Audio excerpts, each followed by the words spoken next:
All right, if you're trying to cut fat while running a business without burning out, this is the video for you. So I'm currently on a cut. I work like over 50 hours a week managing my business, and here's some common mistakes. So the first thing, and I have some notes over here, so if I'm looking to the right, that's why. The first thing is cortisol and sleep, not managing those things properly. I've got three steps, or three common mistakes. So cortisol is really important to manage and have it spike properly throughout the day. We think of cortisol as a bad thing, but it's not a bad thing. It's really important. It has positives like increased immune function, focus, things like that. But it's just you don't want it towards the end of the day because that will mess up your sleep and decrease your productivity overall. So the way where we want to spike it is in the morning. Then that can be through like your most intense tasks, like workouts, your most intense business tasks, and then morning sunlight as well, and then getting some food, some exercise, etc. So that's important. And then having your sleep at a consistent time is also really important. A lot of people will go to sleep at like 2 p.m. one day, 2 a.m. one day, and then 10 p.m. and it's kind of just like this random inconsistent sleep schedule. And I've been there, and it just makes your energy like completely off the whole day. And some days you'll wake up energized, and most days you'll be kind of groggy at like random times. It just messes with your productivity and your work hours. So that's the first thing. The way we fix that is to set a consistent bedtime. So pick something that's actually reasonable, like 10 p.m. for you, 9 p.m., whatever it actually could be, and do that. So set an alarm for that time that goes off every single night, no matter what you're doing, and you go to sleep at that time. Doesn't matter if you're in bed just lying there and doing nothing for an hour, just because eventually you'll get in the habit of it. And usually that's more effective than a alarm if you can avoid it, because an alarm kind of just like puts you in this like jarred state, and it also means that you're probably not sleeping enough, because if you're waking up from an alarm, that means your body's still wanting to sleep more, but you're just like forcing it awake. So the better and more productive thing in the long run is to have an alarm for your bedtime, right? So the second thing is protein, and basically protein and like protein sources, but mainly just getting enough protein on your cut. So that's a big thing that people make the mistake of, following the idea of, or the metric of like 1 gram per pound of body weight for protein is fine if you're bulking, and fine if you're like in the higher body fat percentages while you're cutting. But once you start getting lower, like less than 15%, which is where I recommend everyone to be normally if you're cutting or bulking, whatever. So if you're below 15%, you need more protein. You just need it, because otherwise your body will start losing muscle mass, especially if you're, stressed running a company and you don't have everything perfectly on lock, recovery-wise. That's a really good thing to do, is increase that protein to like 1.2 to 1.4 grams per pound of body weight, or even higher. You can always go higher. There's no like downside to that, which is what I recommend. And then the way to do that is pretty much just have like at least 2 consistent high protein meals. So it could be like 5 eggs in the morning with some other things, and then some kind of lean meat like chicken or turkey or whatever, or fish for dinner, right? And then some kind of plant protein too in the middle is good. Like you could do nuts, or protein powder too is fine. And then the second thing is in that like muscle retention while you're cutting is training intensity, because you basically need more of a stimulus to maintain muscle while you're cutting, because your body just kind of wants to like get rid of anything that isn't absolutely necessary.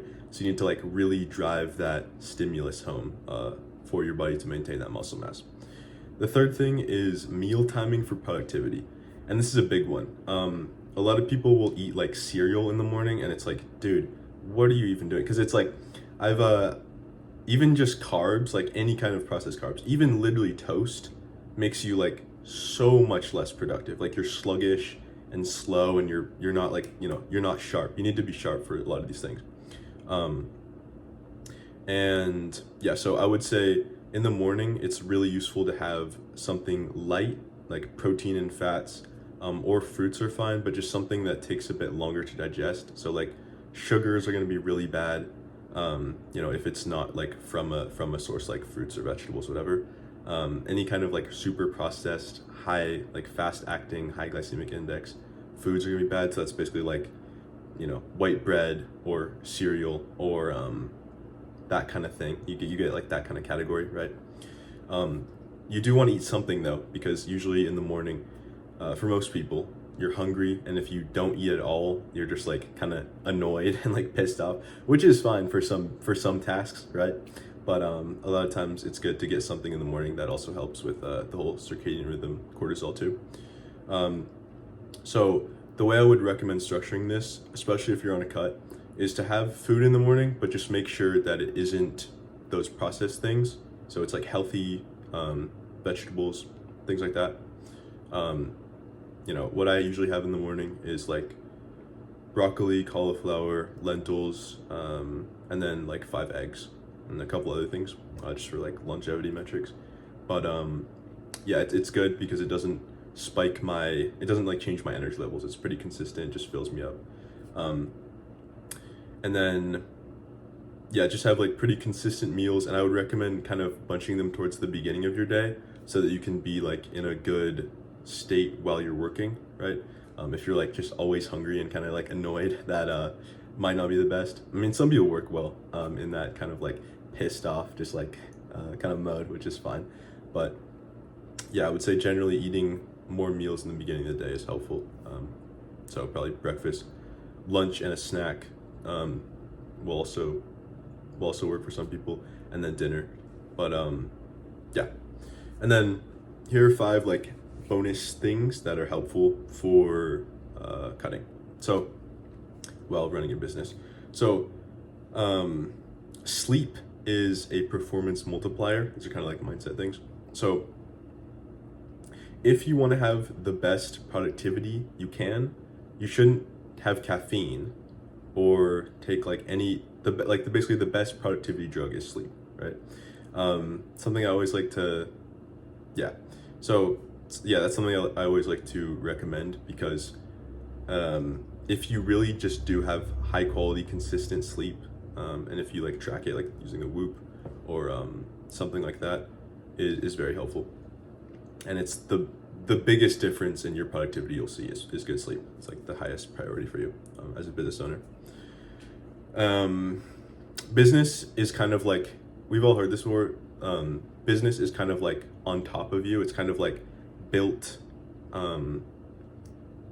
your business is kind of like a reflection of you. So like if your business is going bad, or you're having like issues, it's usually something to do with like you, right?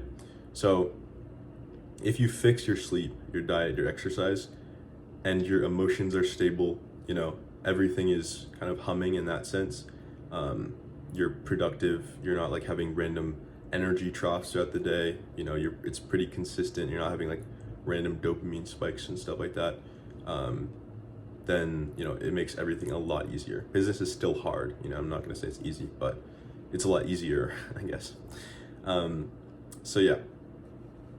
The second thing is dopamine and like a dopamine detox regarding all this stuff. So this is something I need to explain slightly so you can understand this. So we've all heard of dopamine. So basically people don't really know this very much, right? Which I don't really understand why it's really important. But basically, you have a dopamine baseline. I'm going to give you a analogy so you can think about it this way. You have a pool. It's like a cement pool. It's like a wave pool, and it's filled with water, right?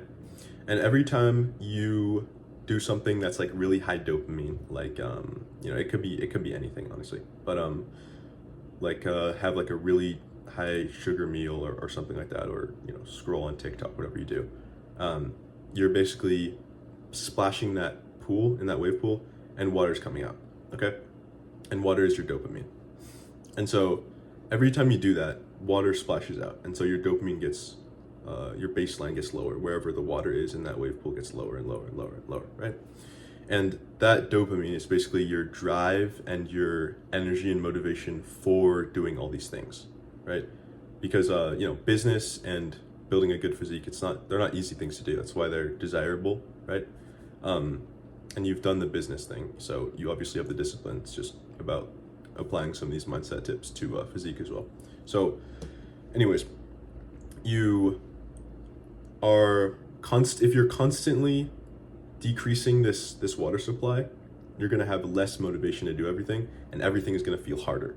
So what I would recommend is stop doing that almost entirely. There's no reason to, because honestly, and this is like neurologically, backed by neuroscience, is if you consistently do high dopamine activities, your baseline just gets lower.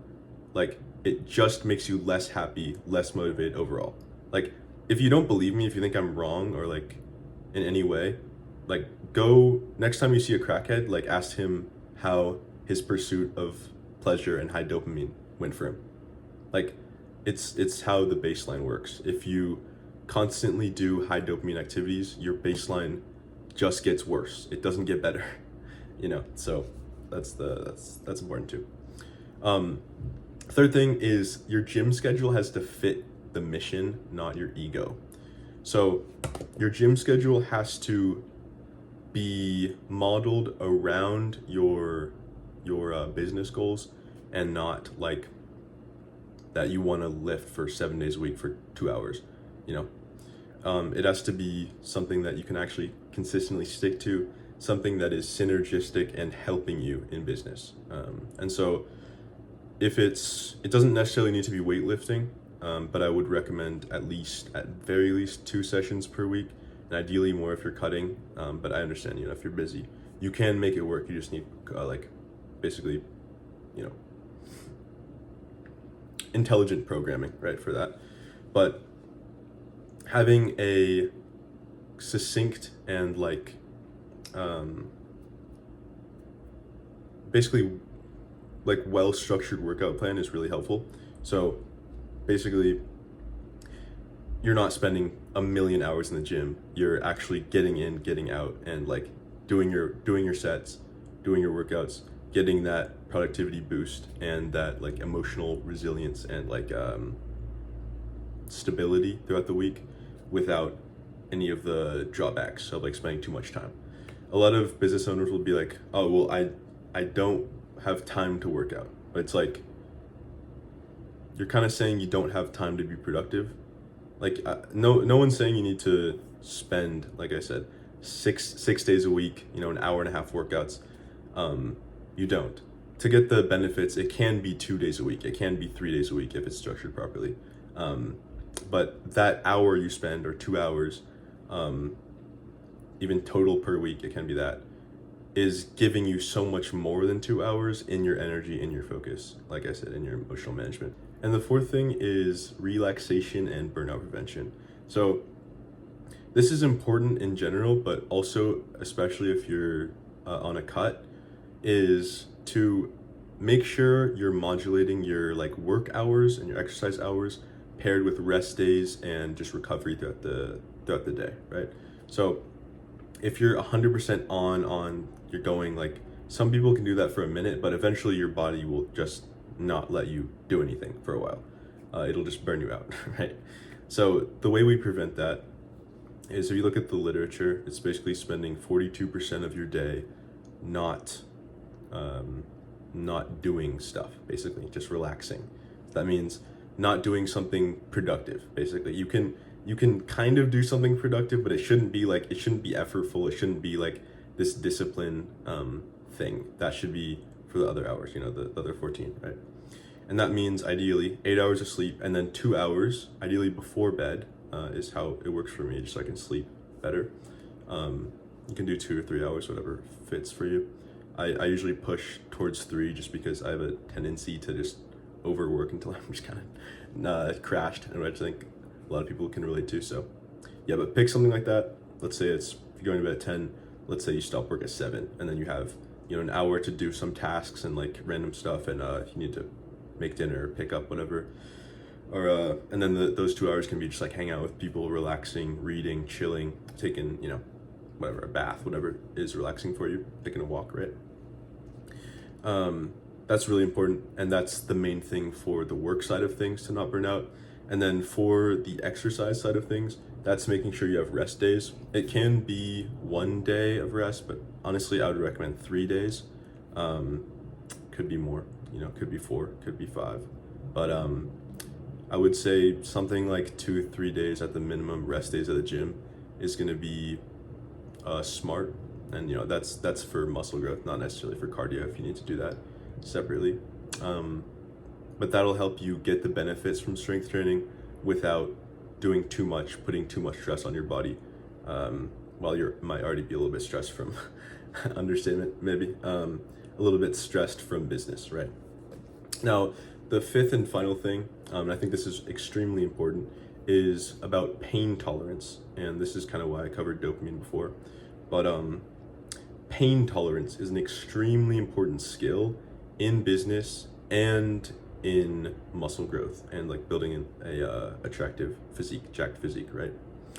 There are two things that almost everybody wants, right? I mean, there's the main like core things of life that people generally think about is like health, wealth, and relationships, right? So these two things, and also by the way, like if you're a dude, those two things, health and wealth, will pretty much just give you relationships automatically. It's kind of like a obliquity inversion. Like if you go towards building yourself into the man that's attractive, you kind of just attract people. You don't really have to chase, right? So whatever, side tangent. But the main things to focus on for men, in my opinion, is health and wealth, right? Not that you don't put any energy in relationships. But the mindset that you need to be successful in business is a lot about just enduring pain of work, right? It's not always fun to take sales calls or, do outreach or appointment booking or just like, client acquisition, service delivery, hiring, managing people. It's not exactly fun, right? It's stressful, it's painful, it kind of sucks a lot of the time. There's some fun parts of it, right? But most of it sucks. Same thing with the physique. I mean, it's kind of painful, like to go to the gym. It's painful to eat properly at the correct, to track your macros and everything like that. Consistently, be consistent also. So at least, especially in the beginning stages, right, of both these things, it's really important to just be fine with pain, and not just be fine with pain, but to embrace pain, to love pain. Because pain is, and I want to be clear, like not all pain, right? Not like random emotional pain or physical pain from nothing, like from stubbing your toe or, a death in the family, right? But what is called like evolving pain, the pain, you know what I'm talking about, the pain that's like, I really don't want to go to the gym, but I'm gonna do it anyways. I really don't want to do this sales call, but I'm gonna do it anyways, whatever that task is for you, right? It's pretty much sitting there and being like, okay, so my current self has a aversion for pain because it knows that if I do this, I am going to become a better person. I'm going to improve, and your current self kind of doesn't want to improve because it doesn't want to die. Topic for another day. Point being, face the pain, love the pain, bathe in the pain. The pain is now your best friend. So yeah. And if you are curious or want any help, there is a link in the description. I'm not gonna like sell you anything, but yeah, just if it is there in case you're curious. And yeah, thank you so much for watching, and I hope you guys have a great one, and I'll catch you later. Peace.